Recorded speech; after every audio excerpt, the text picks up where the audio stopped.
అందరికీ నమస్కారం. ఈరోజు స్పెషల్ ఏంటంటే శ్రీరామనవమి. మనం చిన్నప్పుడు విలేజ్ల్లో అంగరంగ వైభవంగా జరిగేది.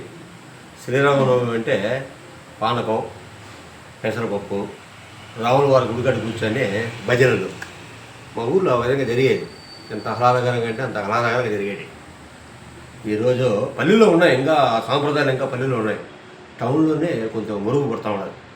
కానీ ఈ రోజు కన్నా మళ్ళా ప్రజలంతా మళ్ళా పాత తరంగా వెళ్ళిపోతారు. అని నేను చెప్తున్నానంటే శ్రీరామనవమి అయోధ్యలో అంగరంగ వైభవంగా జరుగుతుంది. నేను 2 సార్లు కూర్చాను అయోధ్యకి. ఈరోజు అయోధ్యలో అంగరంగ వైభవంగా జరుగుతున్నది. ప్రతి ఒక్క హిందూ అనేవాడు పోయి రావాలా, అయోధ్యకు పోయి రావాలా. అయోధ్య, కాశీ, శ్రీశైలము అనే పుణ్యక్షేత్రాలు ఉంటాయి మనకి, అవన్నీ దర్శించాలా. అది అందరికీ శ్రీరామనవమి శుభాకాంక్షలు తెలుపుతూ నాతో ప్రయాణించిన నా కుటుంబ సభ్యులు, నా ప్రాణ స్నేహితులు ప్రతి ఒక్కరికి శ్రీరామనవమి శుభాకాంక్షలు. ఎందుకంటే రాముల వారి గురించి చెప్పినా ఎంత చెప్పినా తక్కువే. ఇంకా సీతమ్మ గురించి చెప్తే మన అమ్మ గురించి మనం చెప్పుకున్నట్టు అనమాట. అంటే ఆ విధంగా పెద్దవాళ్ళు తరతరాల నుంచి ఆ విధంగా వస్తే రాముల వారి కథ.